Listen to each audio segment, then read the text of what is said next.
Hi everyone, welcome today for the webinar on the Citizens Institute on Rural Design, specifically on the request for applications from rural and tribal communities who are interested in participating in the program. We are thrilled to be joined from communities all across the country. We see a lot of folks continuing to join either by phone or join us in the presentation here today. And I'm also thrilled to be joined by my fellow presenters that I will introduce in a moment. Please note that today's webinar is being recorded and will be posted to the ruraldesign.org website in a few days so that you can reference back to these materials. So today's presenters include myself. You're hearing the voice of Jen Hughes, Director of Design and Creative Placemaking at the National Endowment for the Arts. Shortly, you'll be hearing from Evelyn Immelman, Housing Assistance Council, who is the cooperator running the Citizens Institute on Rural Design program, in partnership with Lizzie McWillie from Building Community Workshop. And we'll be doing a handoff throughout the material presented today, but we'll all be online to respond to questions at the conclusion of the presentation. We anticipate roughly a 40-minute presentation, followed by roughly 20 minutes of Q&A. We'll go through a little bit more about what the Citizens Institute on Rural Design program is all about, or what you might affectionately hear us call CIRD, or CIRD for short. We'll do a quick introduction to the CIRD program partners. I'll introduce some information about past workshops and communities just to give you a flavor for what this program is all about. And then we will move into the section where we will discuss specifically the request for applications. We'll walk you through the publicized RFA that invites communities to participate in the CIRD program, as well as reviewing goals, eligibility, benefits, and expectations for your participation. We'll also give you some insight into how to go about describing your design challenge as part of that application process, as well as reviewing the mechanics on how to apply. And finally, we'll leave time for questions. And please note that you can submit questions to us at any time via the Q&A box, and we'll go through responses to those questions at the end of the presentation. But you don't need to delay. You can certainly start typing questions in as they arise throughout our presentation today. So let me begin with a brief overview of the Citizens Institute on Rural Design program and a little bit about the program's history. Established in 1991 by the National Endowment for the Arts, CIRD provides communities access to the resources and technical assistance they need to convert their own good ideas into reality. In addition to an online resource library and webinars on rural design issues, CIRD works with small towns, rural, and tribal communities to host local community design workshops. So with support from a wide range of design, planning, and creative placemaking professionals, CIRD programs bring together local residents as well as local leaders from nonprofits, community organizations, and government to develop actionable solutions to the community's most pressing design challenges, and to put the wheels in motion for a vision that can be ultimately implemented locally. On our website, you can read about past workshops and what's transpired, and I wanted to put this map up here to show you a quick glance at where the program has been since it was established in 1991. We've served over 80 rural and small communities all across the country through the CIRD program, and we hope to add your community to this list. So I just wanted to give you a sense for who's actually leading the CIRD program and the partnership of the partners involved. First up is the National Endowment for the Arts. So we are the organization that funds and supports the work of the Citizens Institute on Rural Design. And the NEA was established by Congress in 1965 as an independent federal agency whose funding and support gives Americans the opportunity to participate in the arts, exercise their imaginations, and develop their creative capacities. First and foremost, the National Endowment for the Arts is a grant maker, and we also support a host of national leadership initiatives, one of which is the Citizens Institute on Rural Design. Selected via a competitive process, the Housing Assistance Council, also known as HAC, is the cooperator who is running the CIRD program. A national nonprofit, HAC focuses on communities across rural America through investment and assistance with affordable housing and community and economic development initiatives. They have a widely distributed publication, Rural Voices, that is focused on raising visibility for the role of design and creative placemaking in the rural context. And we're really thrilled to be working with HAC as they have a long history of engagement with rural communities. HAC is managing the program in partnership with Building Community Workshop, known as BC, a nonprofit community design firm that works with communities across the country to elevate their strengths and help address their needs through design. So before we dive in to the request for applications and the specific opportunity available to you today, I wanted to ground the CIRD program in some examples from the past to give you a sense for how this program has helped build momentum and support the visions of local community residents. So first up is Las Vegas, New Mexico. The local coordinating organization that applied to the CIRD program was the Hermit's Peak Watershed Alliance. And the town of Las Vegas has a population of 13,753 people. So since the town's earliest settlement, the Gallinas River, the image you see here up on the screen, has been a source of life and livelihood for the residents of Las Vegas, New Mexico. With the arrival of the Anglo settlers during the late 19th century, the river, a symbol of life, came to represent a deep divide, a border between east and west side of town, a partition between the Anglo and Hispanic cultures inhabiting Las Vegas. The Hermit's Peak Watershed Alliance, which was the lead organization that applied to the program, identified the Gallinas River as a neglected, underappreciated, and yet invaluable natural resource of the Las Vegas community that is to be celebrated and transformed into a cultural unifier for the town. So in October 2018, the Las Vegas community hosted a CIRD workshop with a focus on developing a vision and design concept for the Gallinas River Park, which was intended to benefit the social and environmental health of the area, encourage outdoor stewardship and recreation, and really build community-driven stewardship of the land. So throughout this workshop, they identified opportunities through which the river park can contribute to the unification of east and west parts of town, as well as to create a shared sense of place. So over the course of the 2 days in the local design workshop, community members engaged in walking tours, interactive design exercises, a series of presentations from various resource team members, including a landscape architect, a neighborhood planner, an artist, and a trail planner. And ultimately, a conceptual design plan for the river park evolved from sketches illustrating a conceptual park plan. So this marks a really critical moment for Las Vegas. It was the first time that the community was invited to actively participate in the design process. And it really began to build momentum locally to make this park vision a reality.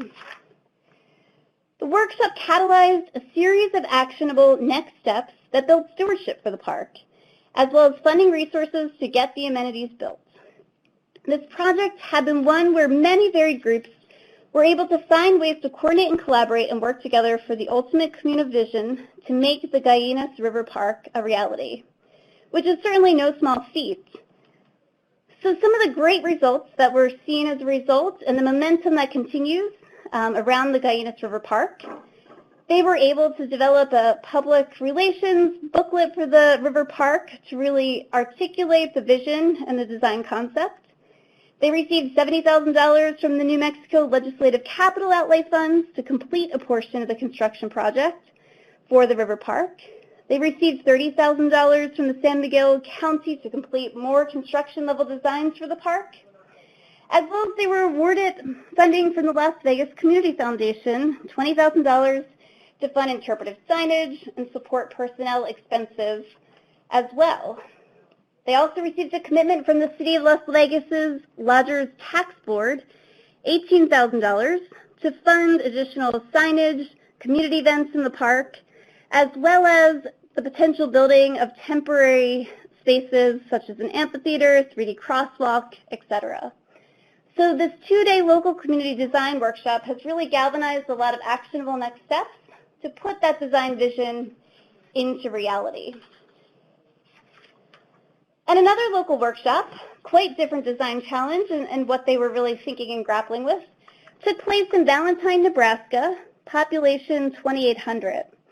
And the local organization that applied to the CRD program with other key partners was the City of Valentine.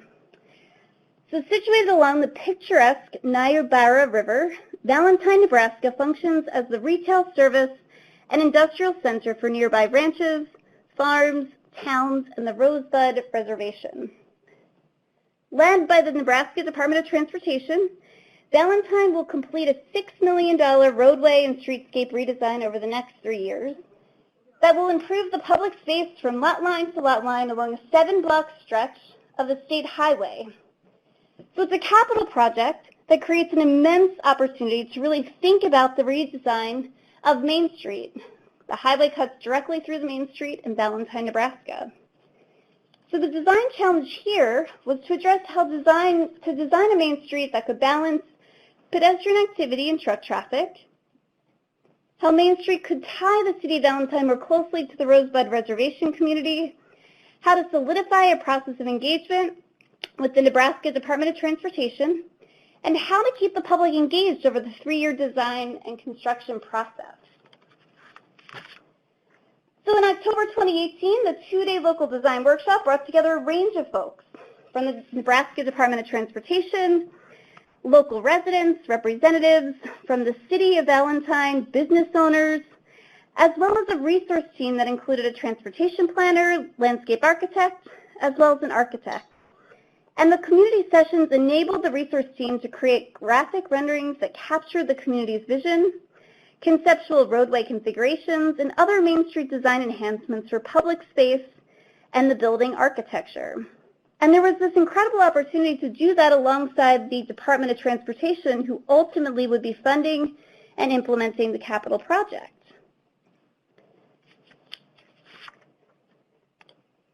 So what was a great outcome about this particular workshop is before the physical construction project, which actually isn't scheduled until 2022, the community decided to pursue many short-term demonstration projects that could illustrate what could be in a very temporary way. So they've been prototyping street furniture, the design of sidewalks and bulb outs, and other design interventions to really give the community a chance to experience potential physical changes and ultimately inform the long-term capital project, which will redesign the Main Street. Since the workshop, they've been conducting a parking study to really get a sense for how much parking is actually used and needed for the downtown. They've also adopted a complete streets policy to formalize its commitment to building streets for community development, safety, economic development, and equity, not just cars. They've also formed a Main Street business organization, and they're exploring other traffic calming techniques and approaches. And lastly, they have a public art and beautification plan that's underway that has continued the design and arts and cultural planning momentum in the community. So these two examples just really give you a bit of insight into how communities define their design challenges and how they utilize the local community workshop model to really set it on course for implementing a longer-term big vision. And I imagine each of you have probably as diverse design challenges across the many different communities that you represent here today. And we'll get into how you should present those as you move into the application process.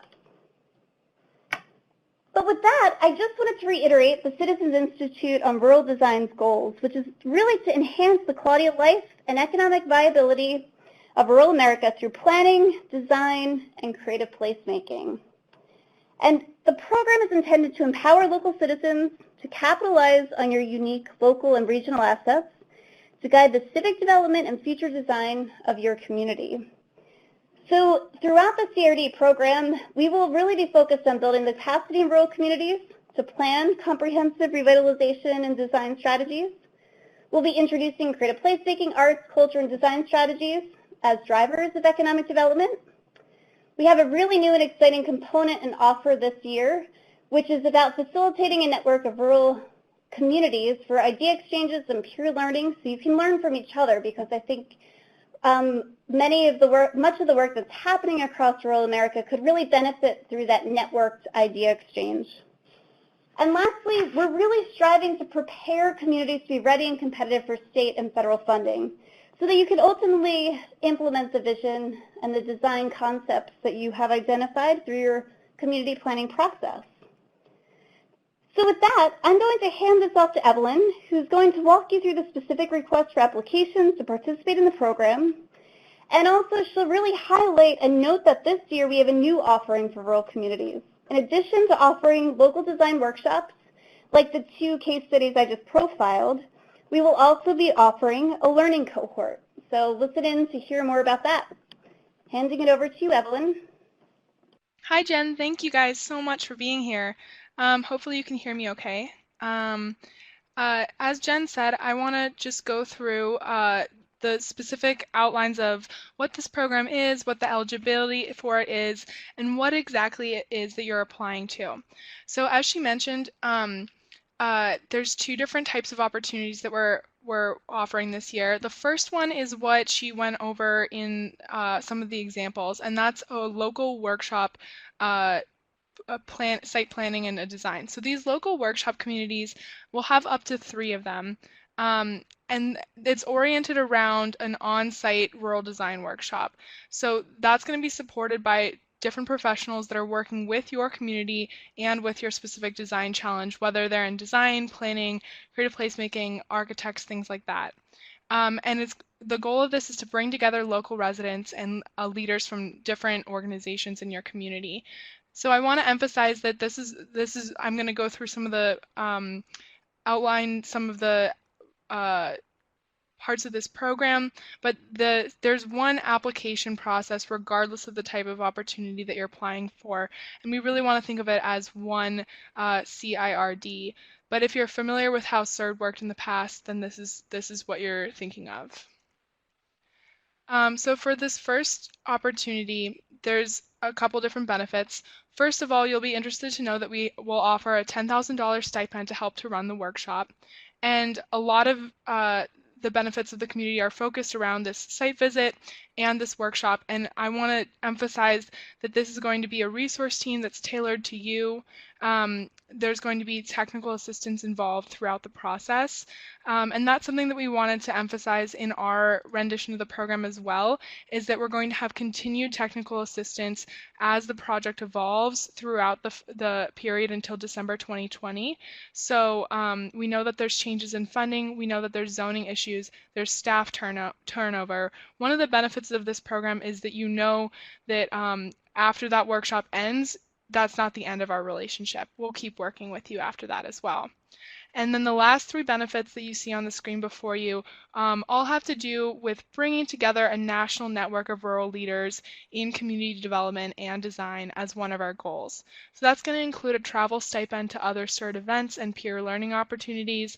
That's going to include conference registration for the HAC National Rural Housing Conference in DC, and that's going to include access to the Rural Design Summit, which I'll go over a little bit later, as well as online resources and that peer exchange element.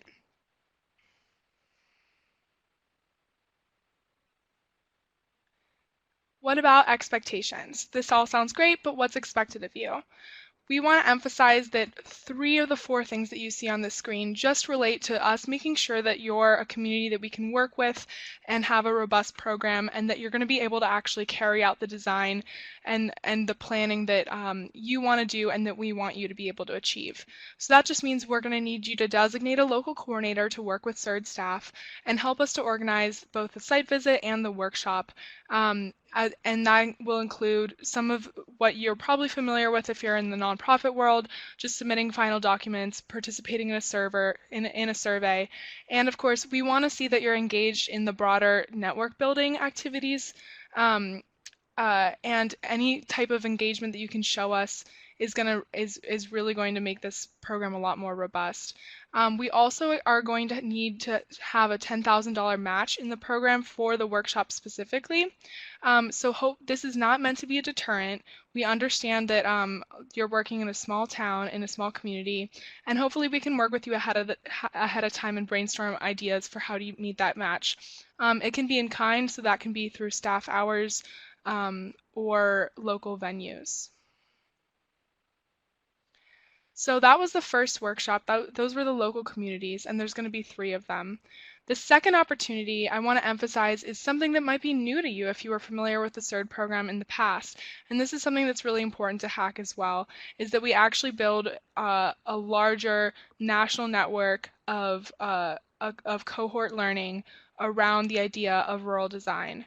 So these learning cohort communities will be composed of the same types of communities that would apply for the first program.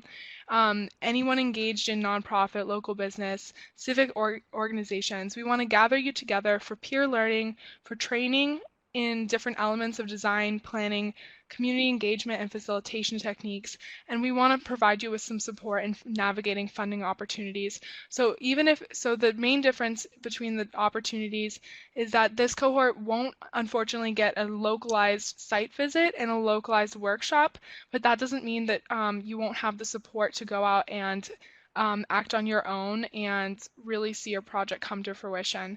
So I want to emphasize one more time that you only need to submit one application, and if you think that your community might not be at the capacity yet to have a local workshop and to be hosting that, then you can check a box in the application that indicates that you just want to be part of the learning cohort, kind of get your feet underneath you, and go for there. So also, the other thing to add is that anyone that's part of the 3 local communities is also going to be opted into the learning cohort.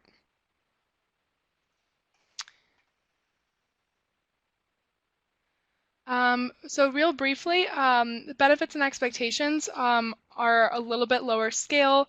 So we will be having a learning cohort summit in fall of 2019 with all of the different learning cohorts and as a pure learning opportunity. So we expect you to be able to attend that and also to try to engage in other peer learning opportunities. But on the benefits side, we are providing a travel stipend to engage in other CERD activities, and there's going to be online education and coaching as well as other national networking opportunities. So we want to be able to work with you one-on-one. These online education and coaching opportunities are going to be tailored to the types of responses and the types of communities and the types of things that you guys want to learn. So for example, maybe in the 20 communities, there's 5 of you that are interested in issues of transportation or of environmental design. You know, the program is going to evolve based on what you bring to it, and that's one of the things that we're going to be looking for. As well as, again, under expectations, just a basic understanding that you're engaged in the program and willing to respond and help us build on learning our outcomes. Finally, you might be asking who is eligible to apply. So basically, you got to be a rural town. That means 50,000 or less in population, and it means rural in character. So if you have any questions about whether your community meets the 50,000 population requirement, if you're right on the border of that, or if there's some discrepancy between suburban or rural, just reach out to HACC. We have a lot of experience working in different rural communities, and we can help clear that out. But other than that, we just want to make sure that you have a specific design challenge in mind, and that you're able to commit to the program until December 2020, and again, show some of that engagement that we're looking for otherwise. So I want to emphasize that there's a wide variety of types of communities that can apply. This could be a municipal, a tribal, or a county level government, local nonprofit organizations, or even regional planning organizations. There's a space in the application to talk about different partnership opportunities. And so I think it's really important to show if you're a regional planning organization, make sure that you show that you're working on a local specific level with one community. And the same goes for university programs. You can be affiliated with university as long as you're showing that the project itself and the design challenge itself is focused on one rural community. But other than that, we would encourage partnerships, and so maybe we can talk about that a little bit later. finally, you guys might be wondering a little bit about the timeline. You can see that we're in the June 11th webinar right now. Applications have been open since May 22nd, and the important deadline to remember is that the applications are closing on July 22nd. That's a Monday. They'll close at midnight, so we wanted to give you one last chance as you're getting all your materials together on Monday to submit. Also, if you are listening in on this, or if you didn't get a chance to, please know that there's going to be 2 more opportunities to work with us directly. That's going to be on the June 18th and July 10th open office hours. Those are hosted by Building Community Workshop, who you'll hear from in a minute, and they'll be on Facebook Live. After we get the applications, we're going to be notifying the selected applicants at the end of August, and the beginning of September will be our official announcement before the programming begins. So guys, I think that's the general timeline. Again, I'm Evelyn with the Housing Assistance Council. Please reach out to me if you have any other questions, but I'm going to pass this on to Lizzie at this point. Thank you so much. Hi, thank you, Evelyn. So I'm going to go through framing of the design challenge, but before I get to that, I'm going to talk a little bit about some of the questions that are in the RFA. So the first question is to describe your organization, background, and mission. And really, most of the questions in the request for applications really to help us understand who you are, who your organization is, understand your community, and understand your design challenge.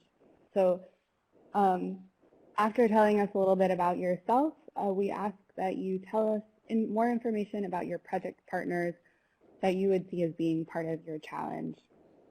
So who do you want to work with, or who are you working with? Who would help make this effort successful? And who do you really want to be a part of the workshop? So we'll talk a little bit more about the design challenge, but as you think through what that looks like, what are the different partnerships, the different folks in your community that would help make this project as successful as it could be?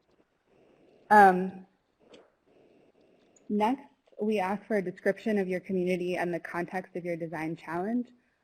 So you could think about this as how would you describe your community, the streets, the buildings, the natural features, the community members to someone that's never been there before? How do you tell a story of your place? What is the location of your design challenge? And what is the relationship of that site to the rest of your community?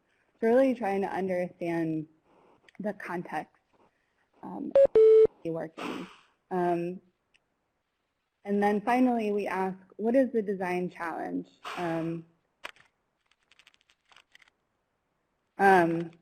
Who is part of the project team? How would your community benefit? What are your staffing capacities in terms of addressing the design challenge and participating in the CIRD program? And then what is the budget for the $10,000 match? So if you're thinking through the match that you would have to provide, what are some of the in-kind resources that you may be able to lean on?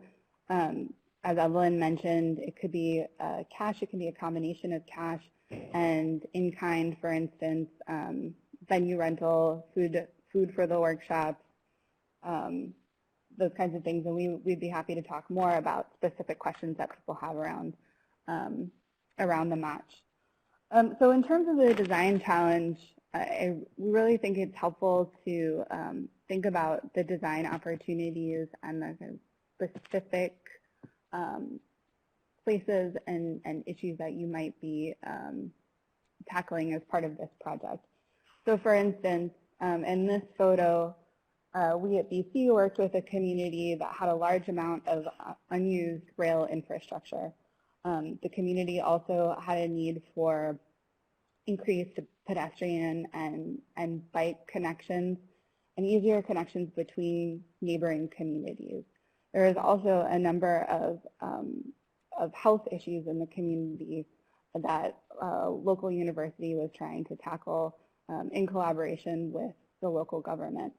And so this opportunity here was really, or the design challenge here was really, how do we transform disused infrastructure into a vibrant public space, activating the former rail infrastructure into something that connects people and also helps to address some of these health challenges that local partners were already thinking about.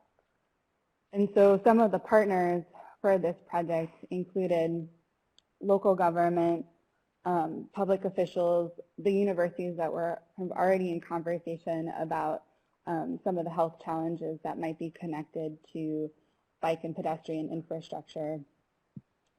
And similar to, I think, some of the examples that Jen mentioned earlier, the workshop really focused on, or could focus on a problem like this, on developing a schematic plan for the trail or tackling the design of a public space at a specific intersection.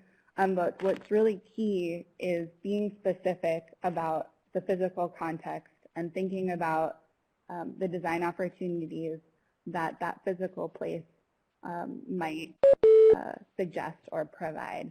It's also important that it be something that's public facing, so a public street, public space, something that folks in the community, that residents interact with and kind of have an impact on their day-to-day experience in your community. And feasibility also needs to be kind of kept in mind while thinking about the design challenge. So how achievable, or what is the scale and scope of which you are thinking about your design challenge?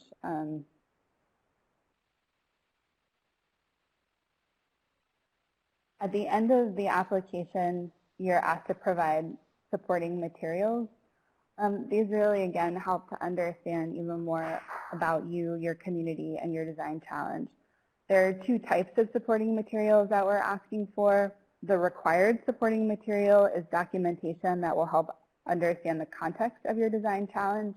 For instance, this is just an aerial image taken from Google Maps, and it can tell us a lot about a place, right? It tells us about street fabric and kind of the relationship of the town boundaries to the context around it and some of the key businesses. You can even place pins in specific places, maybe the site of the design challenge or specific infrastructure that might be related to your design challenge. Anything that you want to be able to highlight and bring our attention to. Examples of other documentation include photos. You can take them with your phone. Images that show the architecture, the streetscape, or public space. Again, it should help explain or support your application. So what are the places that you're talking about in your application that you would really want to use visual materials to help illustrate? On the right is a map of local businesses in a community that we worked with in Thomas, West Virginia. This is just an example of something that made by the local economic development organization about businesses in town, and it helps us understand as folks that maybe aren't familiar with a place more about the context of the community that's being described in the application. You can also include a short video that could be made again with your phone. It doesn't need to be anything elaborate or fancy, but something that helps come to life or help make alive some of the things that are being described in your application. In addition to the visual documentation, you have the option to provide letters of support. This is totally optional, but will help us understand the perspective of other folks in your community. The letters could come from a local political leader, a project partner, a resident that can speak to the need to address the specific design challenge that you're discussing. And again, it's all about providing more information, more context about your community and design challenge. A few final notes on the application. All applications will be submitted online. The full description of the program requirements and a preview of the question is available in a PDF that you will find if you follow this link. You must submit the application online, and the program does not allow you to save an application that is in progress. So it is recommended that you draft your responses in a separate document first. So you could use Word or Google Doc, or even write it up in email, whatever is easiest for you. And then once you've completed the questions, once you've answered them, you can copy and paste your responses into your application and submit it when you're done that way. Make sure that you're watching out for maximum character counts. In total, the application will be about 5 pages. The maximum allowed characters are all indicated alongside each question. So when you're copying and pasting, just take note of the character count that's indicated on the online application. As Evelyn mentioned, there's just one application regardless of what opportunity you are wanting to participate in. If you do not check the box indicating you are only interested in the learning cohort, you will automatically be considered for both opportunities. So you just submit the one application. And in terms of the application review, we will be looking at applications in terms of excellence and merit. Excellence is a reflection of the commitment, quality, and capacity of the applicant and partners to host a workshop and engage the community to address design challenges. Merit reflects the relevance of the identified design challenge to the local community, the community's readiness and enthusiasm to tackle the design challenge, and a commitment to stewarding a local design agenda. If you have any questions specifically about the application, you can contact us at third@bcworkshop.org if you need any help with the submission process. And then again, as Evelyn mentioned, there will be 2 open office hours, one on June 18th and one in July, where we'll specifically be able to answer questions as you're going through the application process. If you come across any challenges or want to review the application process again, we will be available for Q&A during that time.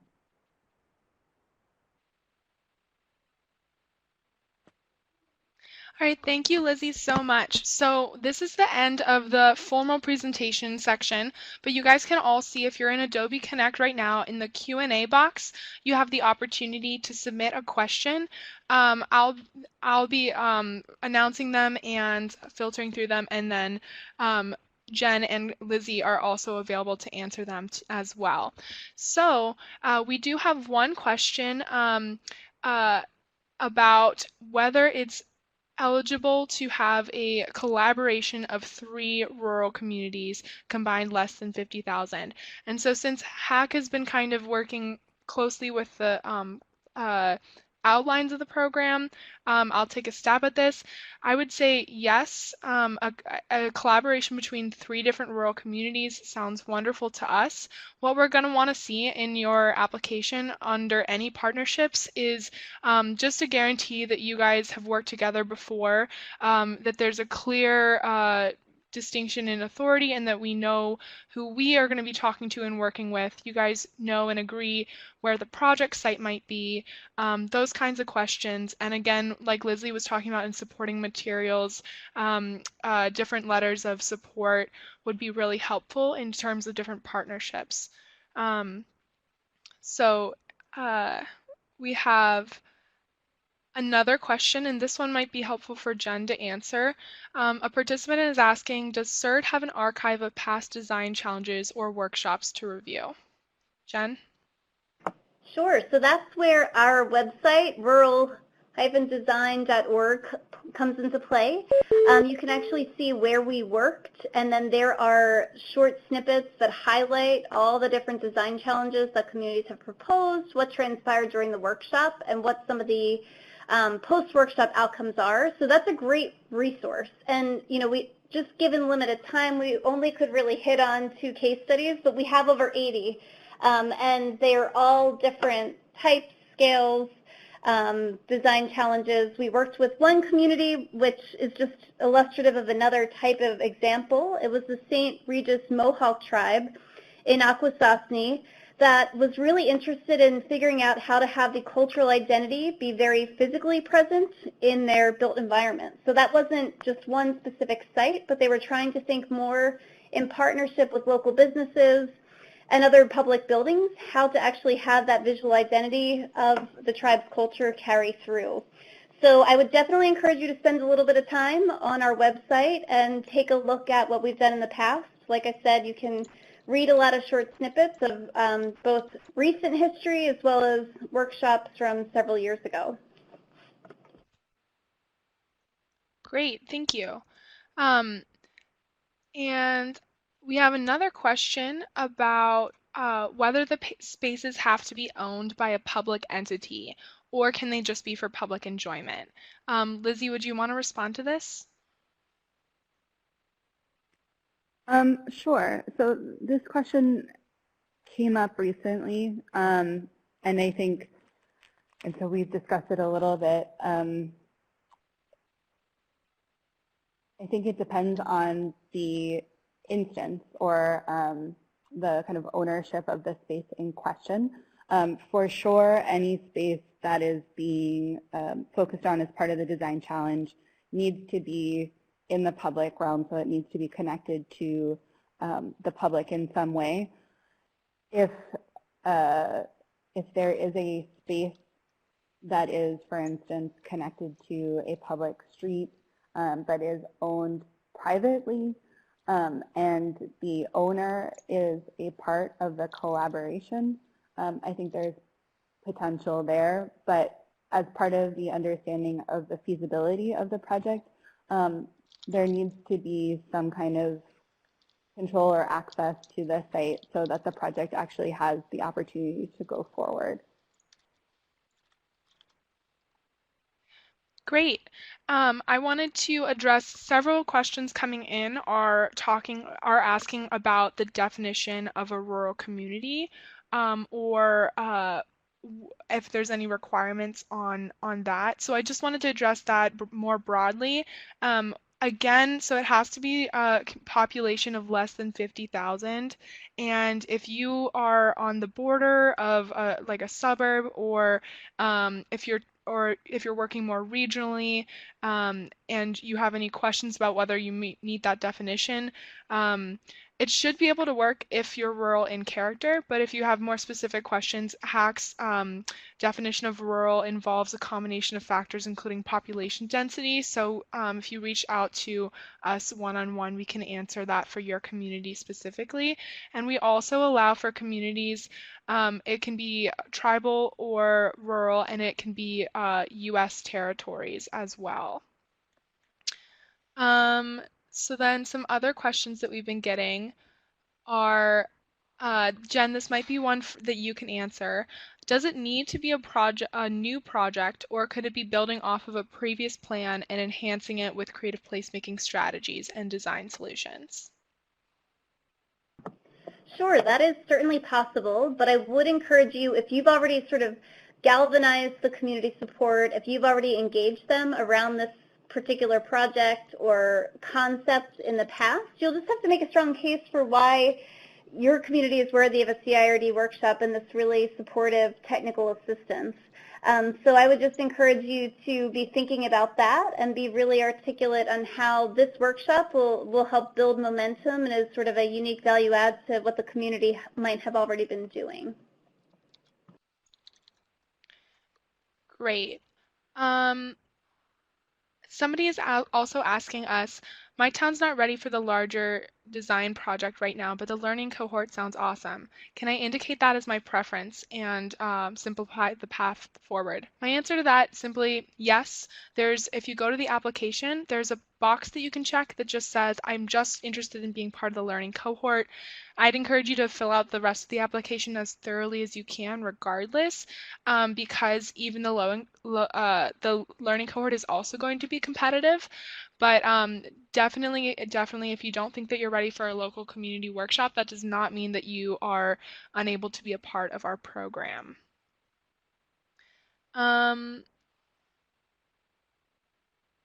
So there's a lot of other questions coming in. We have a question again. Would a small town with a population of 7,000 in a county of less than 50,000 people be able to submit an application just for their town? The answer to that is yes. It doesn't necessarily have to be county-wide. It just depends on the entity that's applying. If you're a nonprofit that works just in one town, then definitely apply just for your town. And then we have a couple different questions that are directed towards the $10,000 matching funds. So as I said in the presentation, the $10,000 match can be cash or in kind. So I might ask Jen if you have any examples that you think would be helpful to people who have questions about how the in-kind donations were matched in the past, because I know that the previous cooperator also had the same requirement. Great, yes, sure, that's a totally fair question. And I think the idea of this match requirement is really to demonstrate that the community itself has some skin in the game and is really committed to executing this project. So you can think about the in-kind match as being staff time, if there's a percentage of staff time being dedicated to this particular project that could really serve as that match. You could be thinking about what would it cost to rent a particular facility in your community to host the workshop. So that could be another in-kind match. You might also be thinking about printed materials or other donations from local businesses to contribute as well. Promotion, so thinking about publicity and promotion of the events, if you get donated advertising or some type of support for posting in the local newspaper, all of those things can be counted as an in-kind match. Or you might actually, find a local community foundation or some other organization that's willing to put some cash into the event itself. And that might just enable you to even think bigger about what the local workshop could look like and take place. So we really encourage you to be quite creative, and ultimately that cash or in-kind match, again, is really just intended to demonstrate that the local community has some skin in this game, is really committed to making this project a reality. Great, thank you so much, Jen. We also have a participant asking, how much flexibility is there in the workshop design and involvement from local facilitators and designers? So maybe, how much control would the designers and facilitators have over the local workshop? And, Lizzie or Jen, whoever wants to take this question.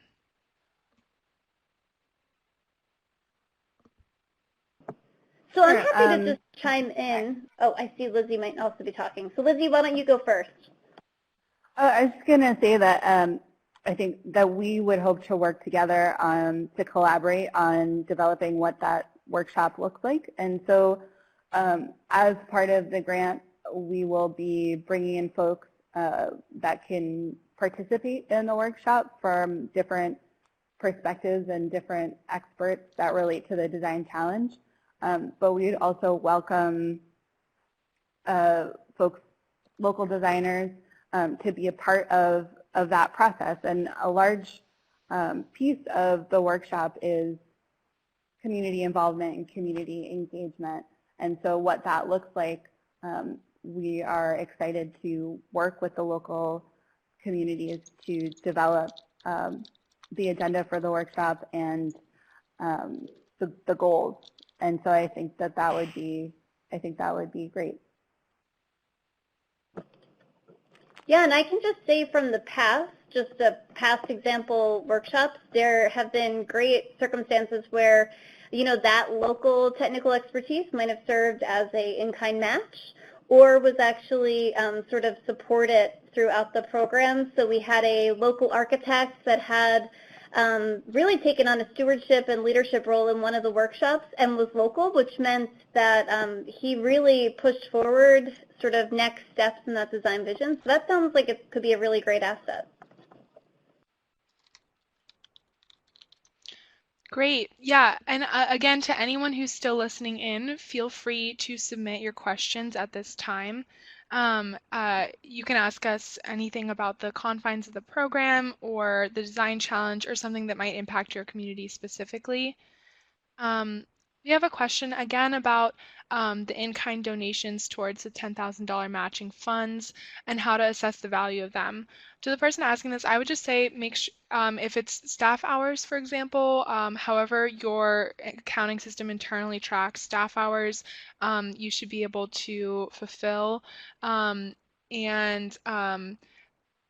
the I also had a question on a similar vein about how the $10,000 can be spent. I would say for sure make sure that the $10,000 and the stipend is around the workshop itself. So there's going to be probably a 2-day workshop bringing together people in your local community. So whatever costs are associated with that in terms of renting a space and hosting people and the staff hours that are involved in coordinating it, that's kind of what the $10,000 stipend is supposed to be towards, but it can also bleed over, I would think, into other costs associated with planning for this project. So I don't know, Jen, if you had anything to add on that subject, because we've been just getting a couple of questions, again, voicing concern over this $10,000 match.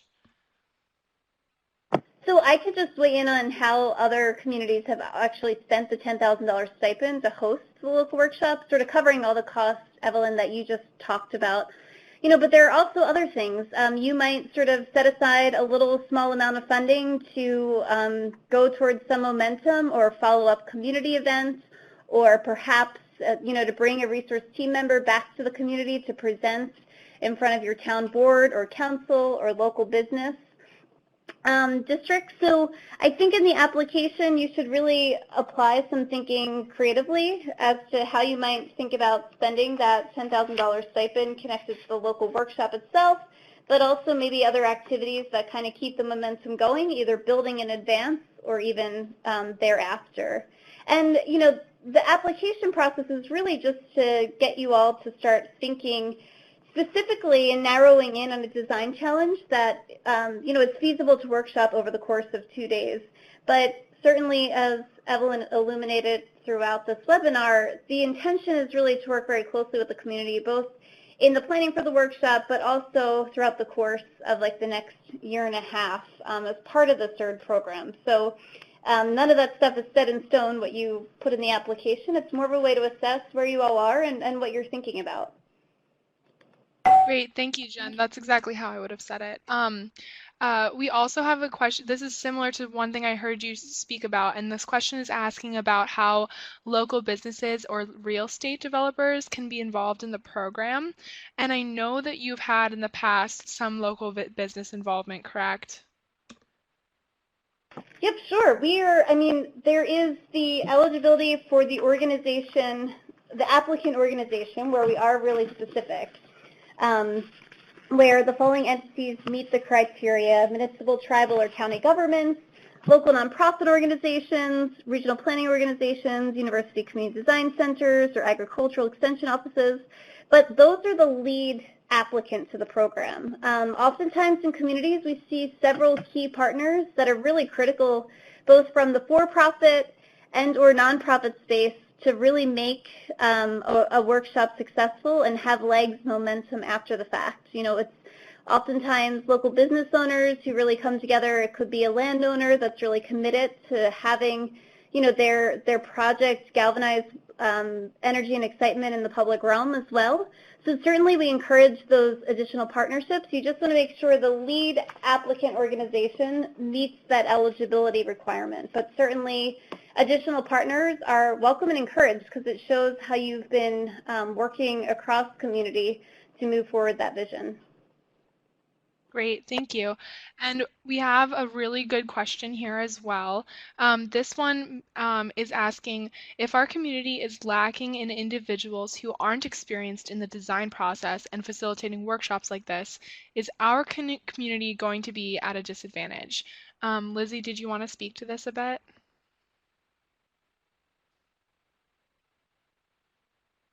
Sure. I would say no.